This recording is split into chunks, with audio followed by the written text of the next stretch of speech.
सभी चाहते हैं, या फिर इसका दूसरी तरफ से इसे ऐसे लेते हैं कि जो हम नहीं चाहते। एक है जो हम चाहते हैं और एक है जो हम नहीं चाहते। तो अपने ऊपर फोकस करें सभी, थोड़ा सा ट्रस्ट डालें अपने माथे पे और देखें, ख्याल करें अपने आप में कि ऐसा क्या है जो हम नहीं चाहते, जो हमें बिल्कुल नहीं चाहिए। पीड़ा, संताप, दुख, बेचैनी, गरीबी, बीमारी, ये चीजें तो नहीं चाहिए ना आपको। और फिर दूसरी तरफ चलते हैं, चाहिए क्या हमें। फिर थोड़ा देखें, खोजें अपने आप को, भीतर ही भीतर खोजें, अपने से बात करें। मेरी तरफ, किसी की तरफ मत देखें, वीडियो की तरफ भी मत देखें, आप उलझ जाएंगे क्या सीन आ रहे हैं क्या नहीं आ रहे। मैं आपको फोकस करता हूं विषय के ऊपर, इसलिए मैं वीडियो कम डालता हूं, आप मेरे को ही देखते रहोगे। अपने ऊपर फोकस करें, आपको चाहिए क्या। आपको चाहिए धन, पैसा, फिटनेस, सुंदरता, प्रेम, और सब फैसिलिटियां, रहने को मकान, ठीक है, अच्छा बिजनेस, ठीक है, रिस्पेक्ट, ठीक है। तो हमको क्या चाहिए, इन सब का जो मैंने बाद में बोला, इन सब का मूल्यांकन करें तो क्या है ये है सब सुख, ठीक है। तो मैं यहाँ पर थोड़ी कहानी को ना ट्विस्ट करता हूँ बहुत, ये यहाँ पर आपको समझना है। तो मेरा एक मतलब है आपके जहन तक, आपके दिमाग में वो बात घुस जाए जो मैं बोल रहा हूँ, आपकी बुद्धि उसे ले ले और आप मालिक बन जाए। तो यहाँ पर बात एक है, जो चाह रहा है वो कौन है, जो दुख नहीं चाह रहा, निरंतर जो सुख चाह रहा है, वो चाहत किसकी है, वो कौन चाह रहा है। समझ गए बात। चाह कौन चाह रहा है, हमारे भीतर कौन चाह रहा है, हम में कौन देख रहा है, कौन चाह रहा है ये सब कुछ।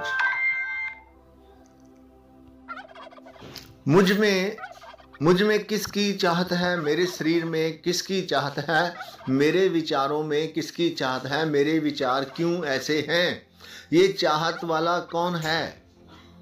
चाह कौन चाह रहा है आप में, आपकी बॉडी के भीतर कौन चाह रहा है, आपके विचारों के भीतर कौन चाह रहा है, ये चाहत किसकी है, कौन दुख नहीं चाह रहा और कौन लगातार सुख चाह रहा है।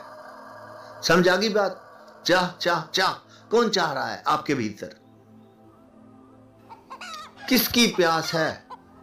क्या आपके शरीर की प्यास है ये सब, आपकी बाजू की प्यास है, या आपके थॉट ऐसा क्यों काम कर रहे हैं, आपके विचार ऐसा क्यों काम कर रहे हैं, आपके विचारों के भीतर किसके प्राण हैं, वो प्राण ऐसा क्यों चाह रहे हैं, लगातार शांति क्यों चाह रहे हैं।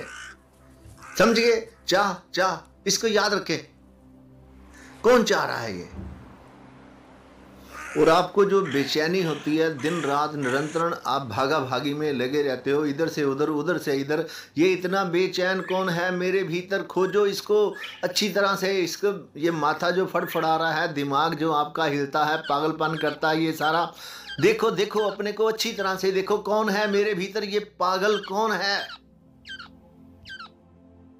वो जो पागलपन आपको एक बात कह रहा है, आपको ये बात स्वीकार नहीं है। वो बेचैनी आपको क्या कह रही है, आपकी चाहत को वो बेचैनी क्या कह रही है, मुझे ये सब अच्छा नहीं लगता। आपको मजबूरी में से बहुत सी बातें ऐसे करनी पड़ती हैं, वही बेचैनी है आपकी।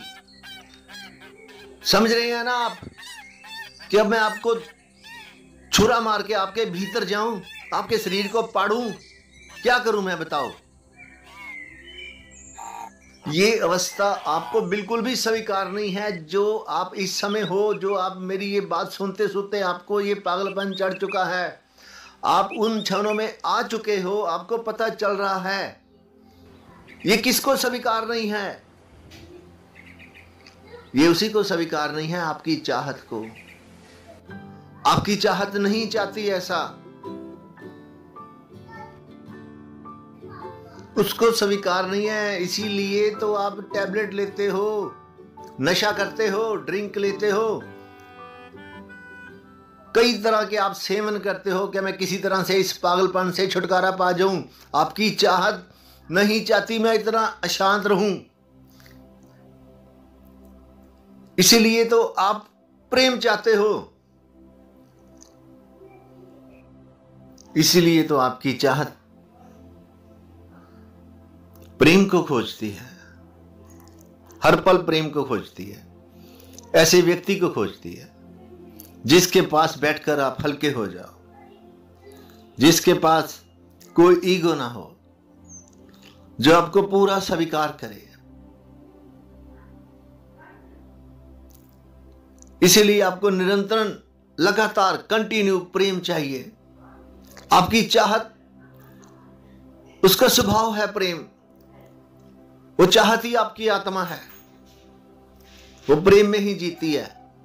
जरा उसको कोई परेशानी होती है तो वो बेचैन हो जाती है। आपकी चाहत वो बूंद है, वो तत्व है, वो आत्मा का तत्व जिसका स्वभाव है प्रेम। तो बाहर से क्या हो रहा है? बाहर से दृश्य आ रहे हैं, वो दृश्य तुम्हें क्या कर रहे हैं? बेचैन कर रहे हैं। और अगर कोई ऐसा दृश्य आता है जो आपके सूटेबल नहीं है, वो आपको बेचैन करता है। अगर कोई दूसरा दृश्य आता है तो उससे आपको चैन मिलता है। आपको उस चाहत तक पहुंचना है, उस चाहत तक। अब बात करते हैं उस चाहत तक कैसे जाए। तो एक वो लोग आपको मिलते हैं जो आपको निरंतर परेशान करते हैं, जिससे आप बेचैन होते हो। दूसरा, आपको वो लोग मिलते हैं जिससे आप बेचैन नहीं होते, जिनसे आपको सुकून मिलता है, जिसे हम कहते हैं प्रेम। जैसे मां आपको प्रेम करती है, जैसे प्रेमी मिलते हैं तो सुकून मिलता है। ऐसे बहुत से रिश्ते हैं संसार में, यार दोस्त, जिनसे आपको प्रेम मिलता है। हमारी प्रॉब्लम क्या है? हम फिर ऑब्जेक्टिव को ही प्रेम समझते हैं। बाहरला प्रेम, ऑब्जेक्टिव प्रेम आज नहीं तो कल खत्म हो जाएगा, उसकी अपनी एक प्रॉब्लम है। अगर आपको बाहरले प्रेम के साथ मैं छोड़ दूं 2, 4 दिन, 5 दिन, 6 दिन, तो आप क्या करोगे? आप हाथ जोड़कर माफी मांगोगे, आपकी चाहत फिर माफी मांगेगी, आपकी चाहत फिर माफी मांगेगी। अरे भाई जा, मेरे को थोड़ा सुकून से जीने दे। आपको बहुत खाने से प्यार है, रसगुल्ले आपको अच्छे लगते हैं, 2 रसगुल्ले अच्छे लगते हैं आपको, मैं 50 रसगुल्ले दे दूं। अब तुनता रहूं आपके मुंह में। अरे आप कहोगे अरे जा, मेरे को नहीं खाना ये रसगुल्ला। आपकी चाहत को कुछ लेना देना नहीं है। बाहर से सपोर्ट कर रहे हैं और भीतर आपको अपनी चाहत के साथ स्थित होना है। इसीलिए तो आपने देखा है प्रेमियों को, जब वो शादी के बंधन में बनते हैं तो क्या होता है? वही बंधन पीड़ा बनती है, फिर वही प्रेम पीड़ा बन जाता है। तुम बाहर जिसके साथ भी बंधे, इधर बंधे और उधर पीड़ा शुरू।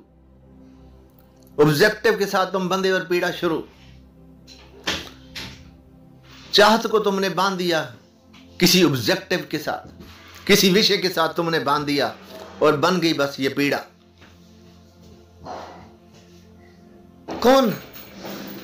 कौन कितना चीर? तुम्हारा शरीर गल जाता है, सड़ जाता है। तुम्हारे विचार गल जाते हैं, सड़ जाते हैं।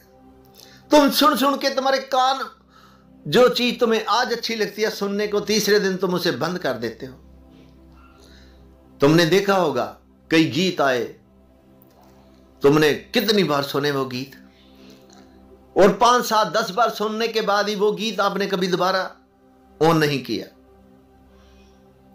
कितना मजे से सुनते थे आप ये गीत, मेरे रक्स से कमर। 10-12 बार सुनने के बाद क्या हुआ उस गीत का? कौन फेंक रहा है ये? कौन उभरा है ये? क्यों उभरा है ये? किस लिए उभरा है ये? क्यों उभारा है कोई आपको? कौन है जो वहां समा नहीं पाता? कौन है जिसमें कोई दूसरा समाता नहीं है? खुद ही खुद में वो समाता है, आपकी चाहत ही चाहत में समाती है। उस चाहत तक जाना है, उस चाहत तक पहुंचना है, उस चाहत तक कैसे स्थित हो? वो चाहत क्या है? वो अनु क्या है? वो क्या है आत्मा? वो आत्मा स्वयं में स्थित होना। कैसे हो इसमें स्थित? इसी के ऊपर सारी चर्चा है। बस मैं एक समझ देता हूं, मैं कहता हूं समझ से चलो, जानो, इस बात को बुद्धि से जानो, पूरी तरह से जानो। मैं क्यों इतना बेचैन रहता हूं, किन लोगों के सामने बेचैन रहता हूं, और कौन लोग मुझे, किनका साथ मुझे अच्छा लगता है, और किसको अच्छा लगता है, और किसको ये बेचैनी होती है। बस जैसे जैसे इसे समझेंगे, यही है सत्संग। और फिर जो समझ जिसको आएगा, धीरे धीरे वो फूल खिलेगा आप ही में। और फिर जैसे ओशो कहा करते थे, बुद्ध की कथा कहा करते थे महाकश्यप, बुद्ध आकर बैठ के एक फूल का गुलदस्ता लिए हुए, सभी लोग सुनना चाहते थे बुद्ध कुछ बोलेंगे, लेकिन बुद्ध कुछ नहीं बोले, और उन्होंने बस वो फूल को देखा और मुस्कुराए। 1 घंटा, 2 घंटे, 3 घंटे, 4 घंटे, बहुत टाइम बीत गया, लेकिन शब्दों का शोर किसी को कब सुनने देता है? अब जिसका शब्दों का शोर, जिसकी चाहत को यह पता लगा होगा, तो उन सब में स्थित हजूम में से महाकश्यप मुस्कुराया।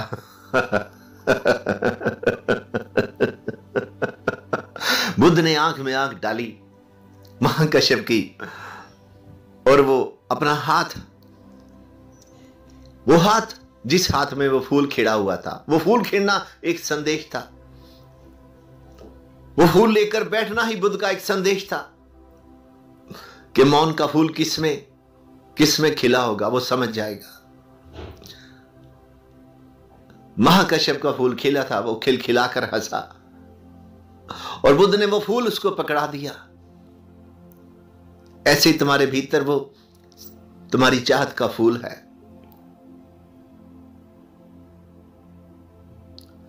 तुम्हारे शोर में, तुम्हारी वासनाओं में, तुम्हारे ऑब्जेक्टों में वो सब खो गया है। थोड़ा अपने साथ रहें, अपने को समझें, सब समझ आ जाएगी, कोई मुश्किल नहीं है। तुम ही तुम के गुरु हो, तुम ही अपने गुरु हो। अपने पे रहम करो, थोड़ा दूसरों को छोड़ो, अपने पे रहम करो।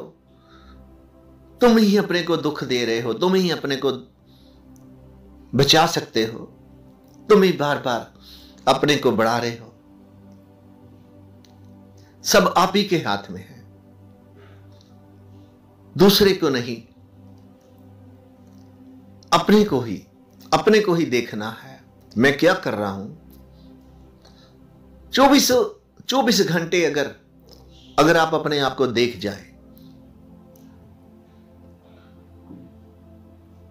फिर 24 से 36 घंटे होते देर नहीं लगेगी, फिर 48 घंटे होते देर नहीं लगेगी, फिर 72 घंटे होते देर नहीं लगेगी, फिर 96 घंटे होते देर नहीं लगेगी। तो थोड़ा सा ये काम कर लेना। वो जो महाकश्यप कफ, बुद्ध का महाकश्यप को फूल दे देना, ओशो की कहानी, फिर देर ना लगेगी आपको समझ आने में।